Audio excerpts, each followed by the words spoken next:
Welcome back to Airgun Adventures. So it's finally the turn of the Brocock Bantam.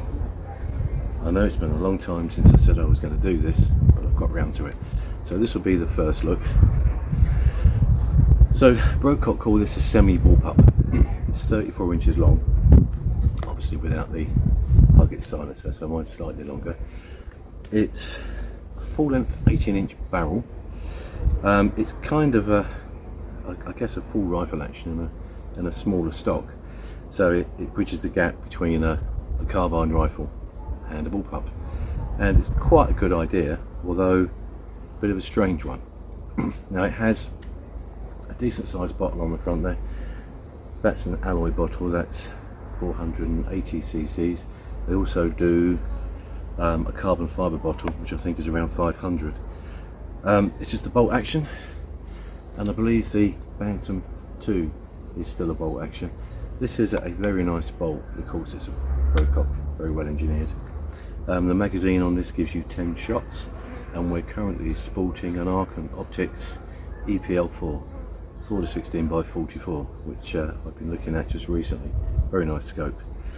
Now this model, and I believe all the current models, have a dovetail scope rail. The US versions have a Picatinny, which to be honest would have been nice, but there you go. Two-stage adjustable trigger, resettable safety, pressure gauge on the side, and there are models now which are Airgun regulated, and they have a second gauge just below that one. The trigger adjustment is accessible through those holes, which is nice.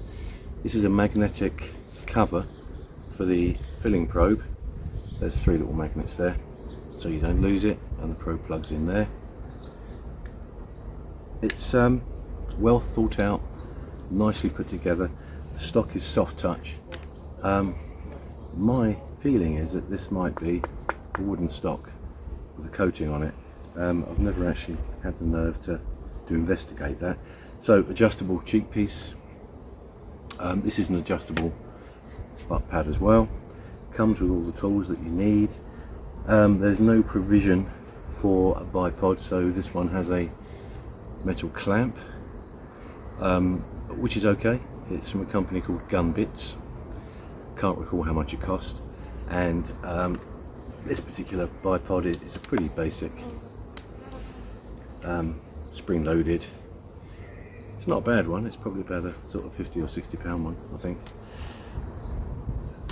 And that is, in a nutshell, what you get. Now, it's worth mentioning that that's a shrouded barrel. They say it's silenced, and it's pretty quiet, but that little hugget on the end makes it completely silent. You wouldn't even know it's being fired, certainly in the back garden, which is handy. I had planned to take this out and do a more in-depth review, but my back's playing up, so I decided to do this in the garden, and then we'll do the out and about shooting one at a later date. So everything about this is say very nicely finished and put together. There's also a power regulator just here, which is the same on the new ones too, so you can turn it up and down.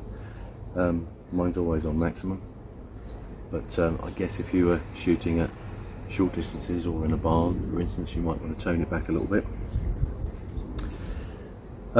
It looks pretty nice. Now, I've been told that it's the ugliest rifle people have seen, and other people have told me that it's gorgeous, so I think it's one of those things, you either love it or you hate it. I personally like it. I prefer this to the original Compato design. In fact, I prefer it a lot more than the original Compato design. Now, it's quite heavy, but it is very well balanced. This is going to be easily scoped about 8 pounds, but the point of balance is exactly where you want it over the trigger, so that's quite happy to sit there. Let's do a quick bit of shooting. I'm just going to shoot some spinners, I think. So back's playing up, I don't really want to lay on the ground, so I'll just fire a few of some spinners just so you can see, and then I'll come back and round this up. So I'll be right back. Okay, I've slowed this down just a bit so you can see the impact. I'm at 30 yards, and I'm using JSB Exact Diablos 15.89 grain. It's pretty still today and I'm rested.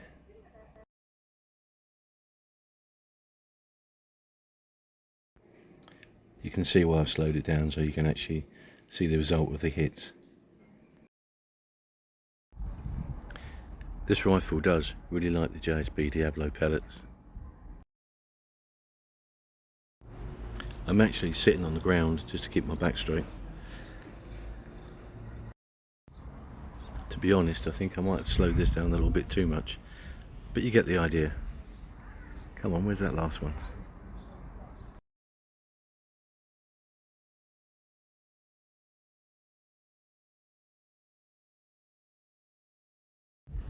That's the one, there it is, all done. Just a quick look to see where the point of impact was. It's not bad, all things considered. Yeah, I'm happy with that.